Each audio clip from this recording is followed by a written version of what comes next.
Olá, eu sou Leonardo Meloni, sejam bem-vindos ao Escopoverso. A proposta desse quadro é refinar algum assunto que se destacou no Escopocast, e você que já ouviu o nosso último episódio sabe que o tema principal foi a transição de carreira de desenvolvedor para gestor. E a nossa conversa de hoje será o que é o Squad Leader e um Agile Coach. E para esse complemento convidei novamente o Leandro Barbosa e a Letícia Ferracin. Então confere aí como foi esse nosso bate-papo.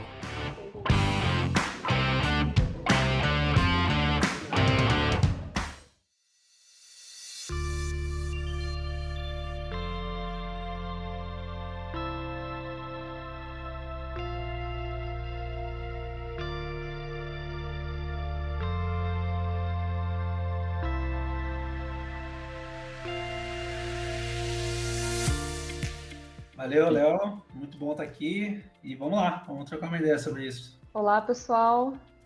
Obrigada de novo por estar aqui e vamos nessa. Pessoal, a gente no primeiro episódio comentou bastante sobre essa transição e vocês pontuaram muito a parte da agilidade, né? Tanto a parte de Squad Leader, a parte de Agile Coach, alguns termos técnicos também. E a gente gostaria de escutar um pouquinho mais de vocês, o dia a dia, né? Que vocês usassem, falassem mais, né? Justamente desses termos, o que são esses termos, né? E também como é, de fato, o dia a dia de vocês, hoje atuando no método ágil, né? Essas nomenclaturas, Squad Leader e tudo mais, a forma como eu vou descrever aqui pode variar um pouco de empresa para empresa, porque depende um pouco da característica e da forma como eles constroem plano de carreira, etc. Mas, em linhas gerais, né, vamos lá, falando um pouco de alguns termos, né, e depois a gente entra no dia a dia, que acho que é legal saber. De termo, né, acho que começando pelo óbvio, né, PO, né, Product Owner, né, o cara que é dono do produto. Então, você tem um projeto ágil, você tem algumas figuras que são carimbadas, né, são obrigatórias dentro do processo ágil. Então, você tem o PO, que é o cara que é o dono do produto, então é o cara que vai entender a necessidade de negócio de determinado produto, determinada aplicação, determinada plataforma, seja para construir, para manter ou para evoluir. Então, ele é o cara que ele vai ter que entender de negócio mesmo, tem que entender o que tem que fazer, ele tem que saber priorizar essas coisas, né? E a priorização é um assunto, daria para falar só de priorização, né? Que ela precisa ser feita de forma valorosa, né? Ela não pode ser a priorização do desejo de um executivo, ela tem que ter um valor palpável, ela precisa ser medida, né? De alguma forma, aí que tem esses, entrando em outro acrônimo, KPI, né? Que é o Key Performance Indicator, né? Que são indicadores de performance, chave de indicadores de performance. Então, como que eu meço que o produto que eu estou subindo, ele de fato é um produto que faz sentido existir. Então, o PO tem, entre as atribuições de priorizar, ele tem atribuições de descobrir novas coisas, né? Em algumas companhias, o cara que descobre está atrelado lá na prospecção de novas ideias, de hipóteses, é o estrategista digital. Então, isso pode mudar um pouco, algumas empresas aglutinam essas funções, mas em via de regra, é o cara do pré-game, é o cara do upstream, né, o PO. É o cara que, não só do upstream, ele vai participar do downstream também, que até de outro termo, né, upstream é a parte ali do fluxo de desenvolvimento na qual se está descobrindo e detalhando determinada necessidade. O downstream é onde está, de fato, executando ela para entregar para uma aplicação, né. E aí tem o PO, temos também aí um Scrum Master com um gerente de projetos, no meu projeto, que é um modelo um pouco mais antigo, onde você tem o Scrum Master, que é o cara único exclusivamente preocupado pelo time só, né? E você tem o gerente de projetos, que é o cara que vai estar preocupado com a gestão do projeto como um todo, até mesmo a gestão do programa, né? Que são vários projetos. E esse gerente de projetos ele vai cuidar da gestão da comunicação, gestão de risco, escalar e fazer toda a parte mais, que a gente comentou no outro episódio, de exposição. O Squad Leader fica ali mais blindado pelo gerente, né? Então, o Scrum Master, estou confundindo essas palavras, Scrum Master. E então tem essa função do Scrum Master, que ele é o cara que ele vai estar focado no rito, na agilidade, na cadência, né? Ele é o cara que vai fazer a roda girar e tudo mais. E você tem o modelo mais atual hoje, que é o modelo do Squad Leader, que é o cara na qual aglutinou esse tanto de função, que ele vem do Spotify, né? Esse modelo de squads, ele vem do Spotify. Em linhas bem gerais, né? Você pega o Spotify, todo mundo conhece o Spotify, ele tem lá a barra de playlist, ele tem a barra de player, ele tem o centro ali onde mostra as imagens, bababá. Cada squad é responsável por determinada seção, desde da parte mais mínima até tá lá na tela para o usuário final ver. Então, o squad tem autonomia total. E o squad leader é o cara que vai interligar todos esses pontos. Então, ele vai cuidar do produto, ele vai cuidar do projeto, ele vai cuidar do risco, ele vai cuidar do time, ele vai fazer o coaching do time, ele vai identificar impedimentos, ele vai resolver impedimentos, ele vai escalar problema, ele vai resolver problema. Então, o squad leader é um profissional mais abrangente. Eu ia falar mais completo, mas acho que não é o ponto. Acho que é mais abrangente, ele abrange mais coisas. Então, se eu pudesse categorizar o squad leader em uma diferença, seria que o squad leader está mais conectado, ele está, além de tudo, conectado ao produto digital, no fim das contas. E o Scrum Master está mais conectado a uma entrega, né? Então, acho que seria mais essas diferenças. Quanto ao dia a dia, né? Acho que depois a Letícia consegue complementar a parte de coaching, de Agile Coach. Eu não tenho tanta vivência, exclusivamente, ela tem mais vivência que eu e também passou pela parte de Squad Leader. De Squad Leader em si, como que é o dia a dia em linhas bem gerais, né?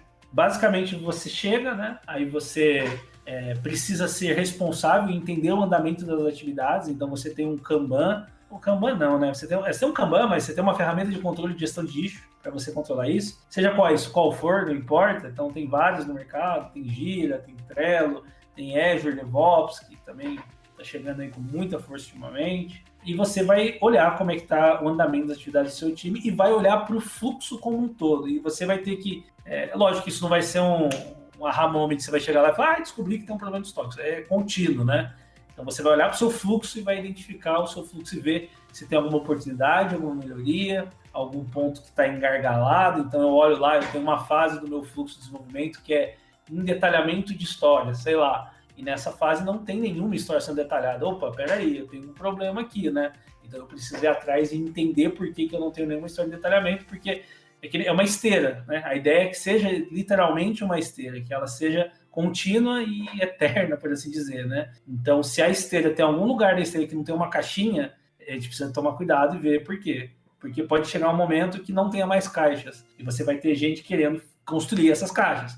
E aí eles não vão ter mais nada para fazer. E aí isso se chama de starvation, né? Que é do inglês de passar fome, né? Tu deve quer comer código, quer gerar código e não tem mais nada. Então, isso é uma das atribuições do Squad Leader também, ser responsável pelo fluxo, né? Ser responsável pelo fluxo. Outra atribuição do meu dia a dia, né? Além de entender essas coisas, eu preciso garantir, não é executar, é garantir que os ritos ágeis estejam sendo executados. Muitos se falam que, tipo, mas todo dia tem daily, né? Chama daily, inclusive, diariamente, né? Mas eu, particularmente, eu sou um squad leader que eu não participo de todas as dailies. Porque o propósito da daily, para mim, não é status report. O propósito da daily, para mim, é que o time se fale, que se entenda, garante entendimento e eu esteja inteirado também.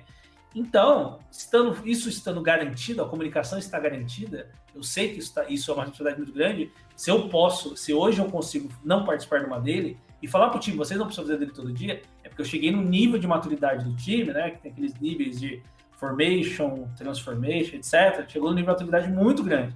Não é, se um cara for começar a ser squad leader amanhã, o Leandro falou que não precisa fazer dele, não é por aí. Depende da maturidade. Então, você tem que fazer isso, você vai ter que fazer a formação do seu time acontecer, vai ter gente que não se conversa, vai ter gente que conversa pouco, vai ter gente que tem dificuldades, identificar dificuldades técnicas, promover esse aprendizado, seja entre pessoas, promovendo um dojo, um curso, né? Ensinando para time. Aí você olha também na fase de descoberta, né? Você vai ter que ir lá na descoberta, lá em cima, ir lá pegar, entender. Quando você fala de produto digital, geralmente que está moda hoje, né? Não é moda, né? O conceito mais recorrente é a questão de geração de hipótese, né? Então você tem que pensar em hipóteses para habilitar um determinado produto, determinada feature de um determinado produto. Da onde você tira essa hipótese? Da sua cabeça, da noite de sono? Não. Provavelmente, se você trabalha com digital, você vai ter um time de dados e esse time de dados vai te fomentar dados de tomadas de decisão de negócio. E a partir daí você, não sozinho, né, não é um trabalho unilateral, é um trabalho colaborativo, então você mais o Product Manager, que é o gerente de produto, é o cara que está gerenciando o produto como um todo, ele faz um roadmap de produto, ele não faz um roadmap de projeto, né? O roadmap de produto habilita novos valores para o produto, né? Ele não habilita, não é entreguinha de história, é um negócio muito mais amplo. Se eu não me engano, posso estar enganado, mas acho que no site do Trello tem uma seção do roadmap de produto deles que está feito no Trello. É bem legal. O Inception, né? O Trello dentro do Trello, né? E é muito legal, assim. Então dá para você ver o nível de granularidade, né? Então, nesse momento de descoberta, você vai lá junto com a sua equipe toda, então, com a parte de dados, com a parte de design, então você vai ter o cara que pensa em usabilidade, né? Então, não é só criar tela, né? Eu vou criar a tela, não, tem todo um estudo, não é simplesmente o botão vai à esquerda ou vai à direita, Arial 10, não é isso, é como que isso habilita uma experiência legal para o usuário, né? Então, aí você começa a trabalhar em hipótese. A minha hipótese é que se eu colocar uma mensagem de alerta quando entrar na tela, isso vai facilitar porque o cara acha o caminho que ele precisa, X, né? Então, a gente, como Squad Leader, também tem a responsabilidade de participar desses momentos, porque a gente tem que estar extremamente conectado com a visão do produto e o propósito, né? Porque você rodar um time, um squad sem propósito, é navegar no escuro, não adianta. Então, o meu squad tem que ter esse propósito. E eu tenho que saber falar para ele. E se amanhã eu chego, cara, eu preciso fazer uma feature aqui que vai abrir um calendário. Tá, mas por que você vai fazer isso, né? Eu não posso falar que o cliente mandou. Jamais. Eu tenho que saber falar que, cara, existe um objetivo na qual os alunos usam, os usuários, os alunos, sei lá onde essa plataforma vai mexer, usam muito um calendário, esse calendário é acessado 10 vezes por dia, de acordo com esse estudo, papapá. Então isso vai facilitar o estudo. Então a nossa hipótese é que colocando um link do calendário na tela, ele vai chegar lá e vai conseguir agendar o que ele precisa, não vai perder nenhum evento. Sei lá, né? Estou inventando enquanto falo. E a gente mede isso e vê se é sucesso ou não. Na pior das hipóteses, a gente vai aprender que não está certo, que não é esse caminho, né? E aí o Squad Leader também tem a responsabilidade de gerar o pensamento lean, de errar é permitido. Pode errar, cara. Pode errar, tudo bem, né? Você não tem problema nenhum de errar. Né? Você não vai acertar sempre, que como eu falei, geralmente você mais erra do que acerta, né? É claro que esse pensamento ele é muito conveniente, né? E é muito difícil evangelizar as pessoas nisso, né? De você falar para um cara que está assinando o cheque, cara, eu vou errar aqui, tá?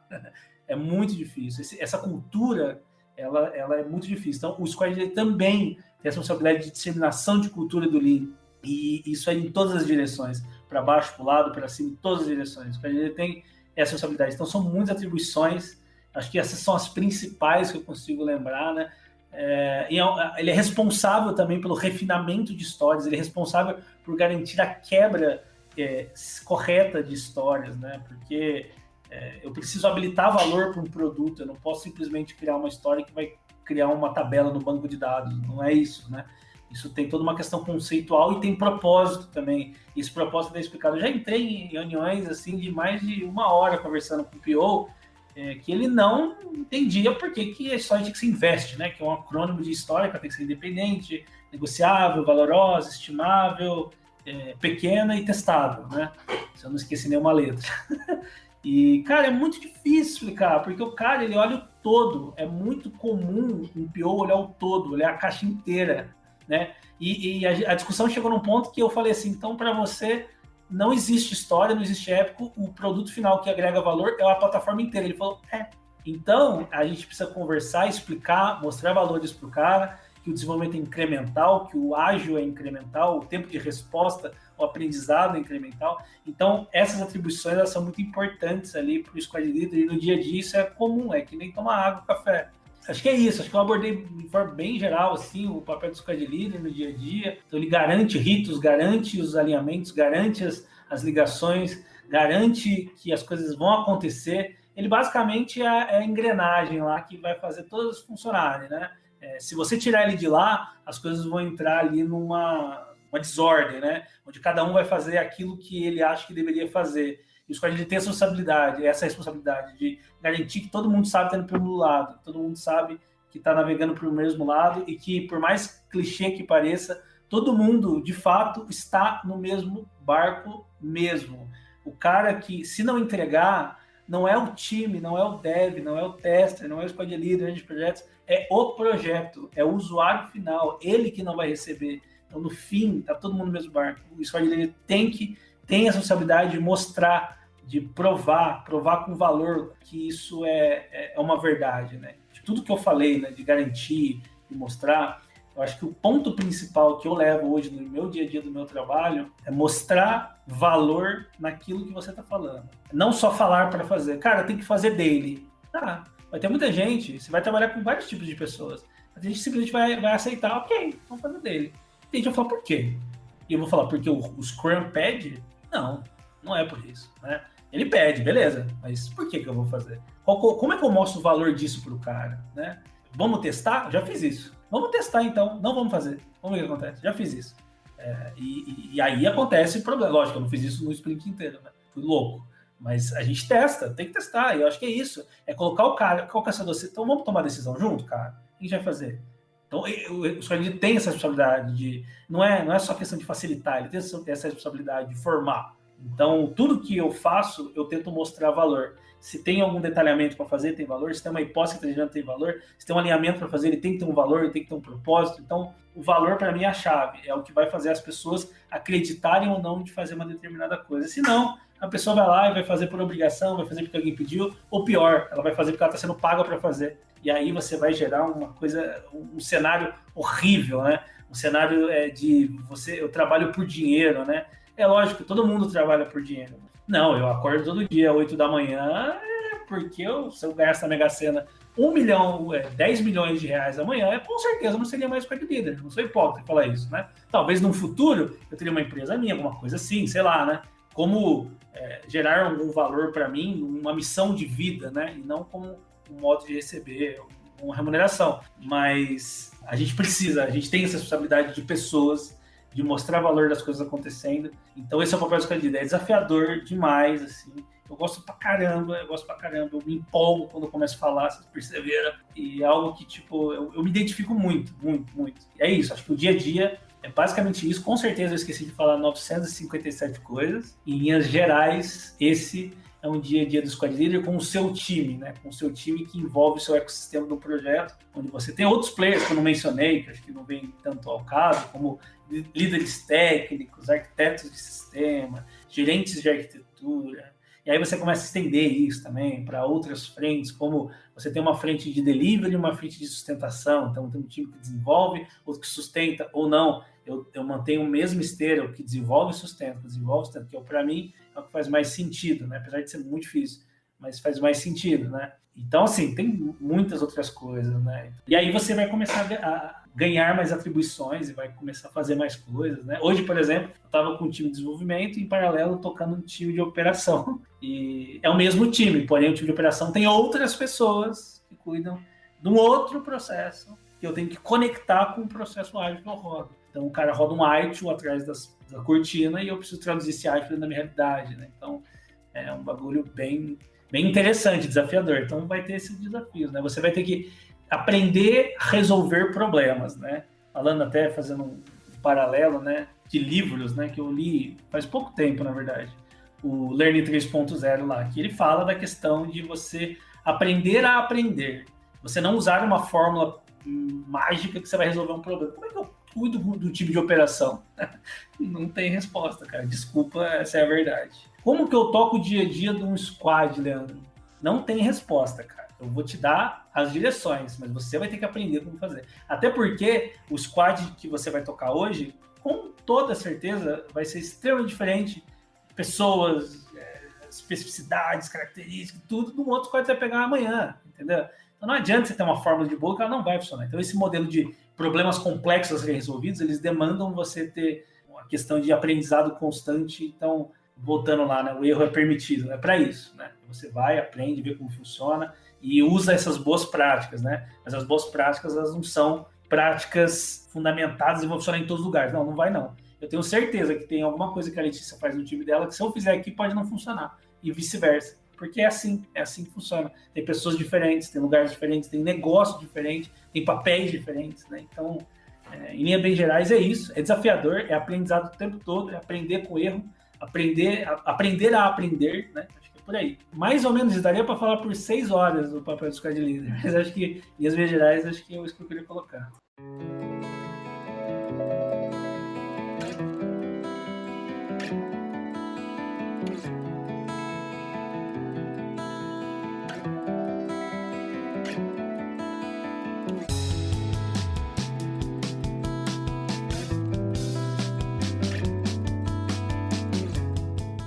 Tudo que o Leandro falou, né, bem em cima disso a gente consegue linkar o papel do Agile Coach. Ele falou ali sobre, né, o pensamento Lean, sobre errar é permitido, aprendemos com o mesmo, sobre processos, gira, orquestrar. muito mais ali voltado, né, para o Scrum. A gente começa a falar um pouco, entra ali no pilar de soft skills, né, um pouco também o pilar sobre melhoria contínua, o que a gente quer, onde a gente quer chegar, como vamos fazer isso. Então, sobre planejar, fazer, checar e tomar ação. E o Agile Coach, ele faz tudo isso que o Squad Leader faz, só que ele precisa formar pessoas para fazer tudo isso que ele faz. E aí a gente usa uma técnica, né? Na verdade é uma filosofia japonesa, que é o Shuhari. Né? Então, nessa formação de outras pessoas, a gente, né, apoia ali no começo, né, que é o Shu, estou aprendendo, e o Agile Coach muito próximo, né, do seu coach, apoiar mesmo, ser a sombra dele ali, para que ele tenha segurança, chegar no nível de fazer sozinho, ensinar todo o processo, né, quais são os pilares ali dentro do Lean, como que ele vai começar a ter tomada de decisões com base em dados, como que ele vai, né, trabalhar ali, né, com as entregas, o que ele quer agregar no produto, e muito em par com o PO, né, não tem como ter ali a atuação do Squad Leader, né, sem o PO e muito menos sem o time, e, né, também desenvolver esses soft skills, essas habilidades de liderança, né, de people, de saber lidar com pessoas, de saber desbloquear potenciais, saber alavancar, conforme, né, o Agile Coach, né, acompanha ali o seu coach, ele vai tentando fazer com que ele se sinta confortável na atuação. E a gente chega no RA, né, que é o passo sozinho, quando ele já conduz, né, já tem autonomia na ação, né, em conduzir o time, ele já, né, roda ali todos os ritos, né, com autonomia, sem a ajuda do Agile Coach, está com o mindset, né, com a mudança de pensamento adquirida, né, ele sabe como lidar, como criar um ambiente seguro para o seu time poder trabalhar, e aí, de novo, falando sobre, né, desbloquear para que o pessoal, né, consiga tracionar e fazer as entregas, e até que ele chega no RI, quando ele também consegue fazer a mesma coisa que o Agile Coach, começa a aprender de manhã para ensinar de tarde, a gente brinca, que consegue começar a ensinar outras pessoas para que essa disseminação de conhecimento, né, seja orgânica, né, natural ali no time, seja de processo, aí entra ali em todos os pilares, né, dentro do que a gente acredita do Scrum, junto com o Agile e o Lean. E, assim, essa atuação de Agile Coach, né, que a gente acredita muito mais próximo, né, realmente formando pessoas, né, nos papéis, dentro do ágil, não só ali, né, não é assim que faz, mas muito que o Lê falou, né, cada time vai ter um jeito de trabalhar, a gente começa ali sugerindo, mostrando um caminho, mas ele pode, né, ter as customizações necessárias para aquele time, né, ele vai ter particularidades, né, no time A, no time B, que são diferentes, né, que funcionam ali, mas não funcionam no outro, então é muito disso, de realmente mudar como eles trabalham, né, como eles acreditam que seja, né, o correto, e implantar esse pensamento de experimentação, né, do que funciona e do que não funciona. Acho que em linhas gerais seria isso. Como o Leandro falou, dá para ficar aqui falando e entrando em vários pontos que a gente acredita, o que funciona, o que não funciona, né, como que a gente trabalha. No final, né, o Agile Coach, ele tem essa missão de conseguir fazer com que, né, a outra pessoa que está sendo formada ali como um squad leader, que é o meu caso, né, eu sou uma Agile Coach para formar outros squad leaders, né, então a gente quer falar de squad leader coach para formar, né, no mesmo papel, então tem esse engajamento da pessoa também saber acreditar, então tem um pouco de empatia, né, então você tem que ter soft skills de conseguir com que a pessoa acredite naquilo, né, acho que é o principal, se ela não acreditar no que você está tentando ensinar, não vai funcionar, né, ter, né, além dessa empatia, uma resiliência ali tem os tempos, né, às vezes tem algumas coisas pegando, não está conseguindo encaixar ali o que é o processo, né, como seria o mundo ideal para poder trabalhar, e essa relação de confiança acho que é o principal para poder, né, impactar e realmente, né, desenvolver a outra pessoa, né, ser um mentor ali realmente. Eu ia até justamente perguntar isso. Você mencionou do Agile Coach, eu fiquei pensando, tá, mas com quem que você faz, né? Com quem que você aplica? E aí você acabou respondendo da questão do... No mercado, eu já trabalhei, na verdade, com o Agile Coach inserido no meu time, e hoje eu faço o papel de Agile Coach em um parceiro da CIT. Antes, foi até quando, né, eu fui fazer essa transição de papel que eu me incomodei. Não, mas eu não quero ser aquele Agile Coach que eu tive contato, que só fica passando ali na squad, né, no time, ali fisicamente mesmo. Ele palpita, fala qual que é o certo, mas ele nem tá entendendo do cenário, ele nem sabe, né, que dá para encaixar, ele só quer que faça do jeito dele, né? Um consultor, quase. E na verdade, ele não consegue enxergar para poder dar sugestões para poder aplicar. Ele só tá de passagem, que quase é ler o livro ali na teoria e não saber o que é o mundo real, né? O que a gente está fazendo. Quando eu aceitei atuar no papel de Squad Leader Coach, né, de Agile Coach, foi muito nessa linha, né? Eu quero conseguir impactar de verdade, eu quero, né, tanto que a gente tem um processo bem definido de capacitação no papel para a gente poder também enxergar que realmente a pessoa conseguiu chegar, né, onde a gente queria. E é muito mais, né, o dia a dia ali do Agile Coach é muito mais próximo, né, ele acompanha todos, é feedback o tempo todo, acabou de fazer um rito, vamos lá, vamos parar, vamos pensar o que deu certo, o que funcionou, o que não funcionou, o que a gente vai experimentar no próximo, como vamos evoluir, né, e aí evoluímos, como que a gente vai subir a barra para a gente melhorar mais ainda. Fazendo o coach com o squad leader, a gente também acaba...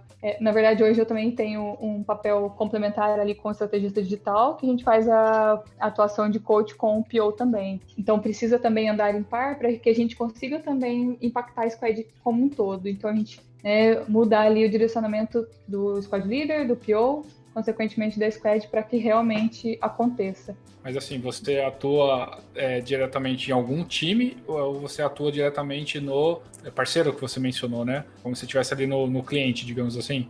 Dentro do conceito ali, né, de Agile Coach, a gente trabalha dentro de um parceiro, como você mencionou, né, que é o nosso cliente, e a gente tem os times que podem ter várias squads, né? A gente chama de Value Stream, né, da VS.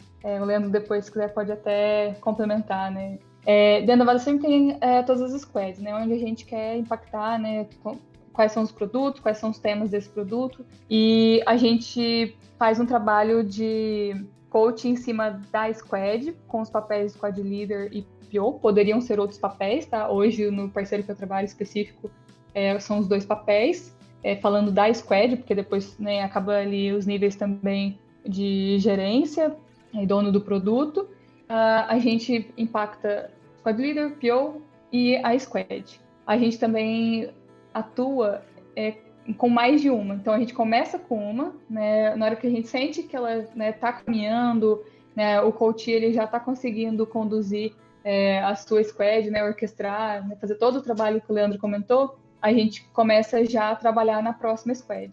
E a ideia também é que essas pessoas que estão sendo treinadas, que estão sendo capacitadas no papel, também consigam depois atuar dentro, né, do parceiro, ali, do cliente, para disseminar o conhecimento e chegar no nível onde todo o ecossistema, né, trabalha dentro do Lean, do ágil, de como a gente acredita, né, que realmente vai fazer a diferença.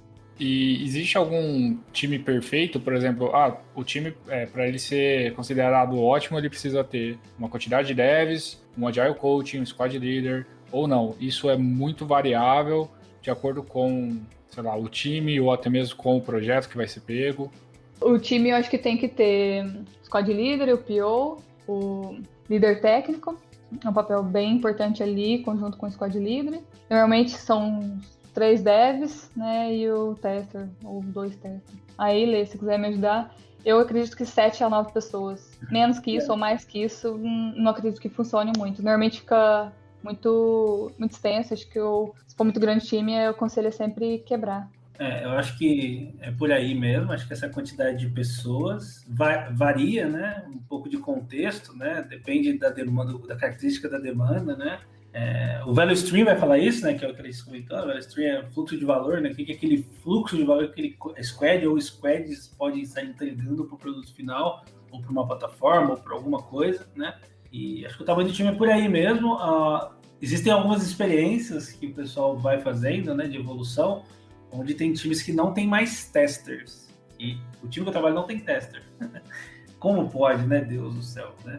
Mas isso é um grau de maturidade na qual o PO, o Squad Leader conseguem, e aí acho que grau de maturidade versus complexidade de negócio, conseguem definir com clareza os critérios de aceite, as regras de negócio, os cenários de exceção e etc., para que o time de desenvolvimento faça todos os testes automatizados. Então não existe nenhum teste manual. Não vou falar que não existe, porque é aquele esquema da pirâmide de teste do Martin Fowler lá. Depois tem uma literatura legal disso aí, que você tem camadas de teste, né? O primeiro teste é unitário, aí depois componentes, se não me engano, e vai embora, né? Até exploratório, né? Então, quanto mais baixo a pirâmide, mais barato, quanto mais acima da pirâmide, mais caro. Né? Mais caro tem vista de esforço, enfim, de tudo que você pode imaginar é mais caro. Então, existem squads que não tem tester, né? A minha squad, por exemplo, não tem tester. E a gente tem uma qualidade excepcional, né? Então, isso é muita responsabilidade. Então, é tudo automatizado. E você precisa ter uma arquitetura que dê para fazer isso, né? E não é todos os squads que vai conseguir fazer isso. Porque, por exemplo, se você cair num projeto, num sistema legado de um cliente, você não consegue automatizar os testes por questões de ter toda uma arquitetura antiga, isso é extremamente difícil de fazer, né? Aí é mais complicado você automatizar testes, fazer testes de componente, né? É mais complicado, né? Não que seja impossível, mas é mais complicado. Isso também você vai ver lá por exemplo, no caso do meu time, eu não tenho um tester, consequentemente, eu não tenho um ambiente de homologação. Eu não tenho um ambiente de homologação.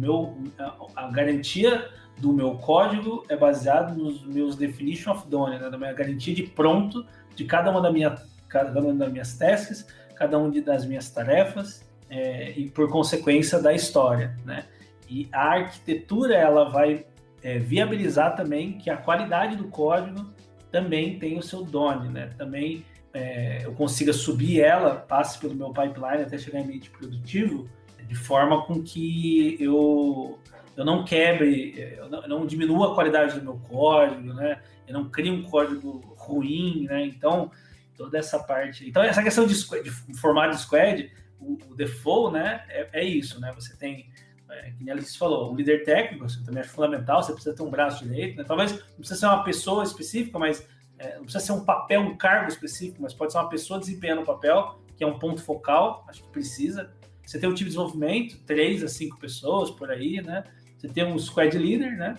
E aí você vai ter os times ali de PO, e aí vai embora, vai dependendo da característica do seu produto, do seu projeto que você vai desenvolver, mas é por aí. E o tester, né? O que hoje em dia, na verdade, até é legal trazer um tester para falar mais disso. Eu não tenho tanta propriedade para falar. Mas lá, antigamente, na época da Pangeia, lá, o tester era o testador, né? Se você traduzir tester, é testador. Que é o cara que vai pegar a aplicação pronta e fazendo um planejamento de testes numa planilha, nos cenários óbvios, e vai lá e vai replicar esses testes, né? Ele vai pegar a tela, clicar, desclicar, na ESC e tal, não sei o que e tal. E isso começou a mudar muito, né? Hoje o tester, ele é o QA mesmo que a gente fala, né? Que é o cara da Quality Assurance, né? O cara que garante a qualidade. E não só está testando, não, ele está garantindo a qualidade, em todos os sentidos, né? Então, esse papel também tem se transformado. Eu, às vezes, no meu projeto, apesar de não ter um tester, eu já levantei essa reflexão, acabei não chegando em nenhum lugar, mas estou tendencioso a chegar, que acho que seria interessante ter um QA. Não é ele que vai fazer o teste automatizado, não precisa ser ele que vai fazer, mas ele é um cara que garante, um cara responsável para tal, talvez ganhe um pouco mais de força. Hoje, a gente não tem problema de qualidade, então por isso a gente não tem um QA, mas se amanhã começar a ter um problema, talvez é uma coisa a se pensar, né? Mas acho que é por aí. Bom, pessoal, eu queria agradecer vocês. Aqui a ideia realmente é pegar e fazer um parêntese em algum assunto que realmente a gente abordou no primeiro episódio. E foi muito interessante realmente a gente conseguir aprofundar, mesmo que ali, sabendo que tem muito ainda mais para se falar. Eu acredito que isso é interessante até por ser o primeiro episódio, talvez a gente consiga dar um overview e para os próximos a gente realmente conseguir falar um pouco mais profundo, já ter um conhecimento mais técnico, mais profundo realmente do assunto. Então eu queria agradecer de coração aí vocês terem participado desse episódio um pouco mais curto e fica aqui meu convite para o próximo que com certeza vai acontecer. Valeu, Léo. Foi um prazer inenarrável estar com o senhor que eu disse aqui hoje. E com certeza, vamos fazer de novo aí mais 2, 3, 4, 10, 15 vezes, porque tem assunto com uma vida. São 12 anos que eu tenho de carreira, e falar isso em 1 hora é complicado. Com certeza. Tem muita coisa legal para conversar, muita coisa para compartilhar, né? Acho que compartilhar é a essência da coisa. Muito bom. Fica aqui o meu muito obrigado também. Acho que o Léo vai compartilhar aí também os contatos, então fique à vontade para contatar por e-mail, LinkedIn. A gente está disponível, a gente adora compartilhar, por isso que a gente fala pouco, por isso que a gente, né, com certeza vai estar aqui de novo. Valeu, pessoal. Obrigado. Tchau, tchau.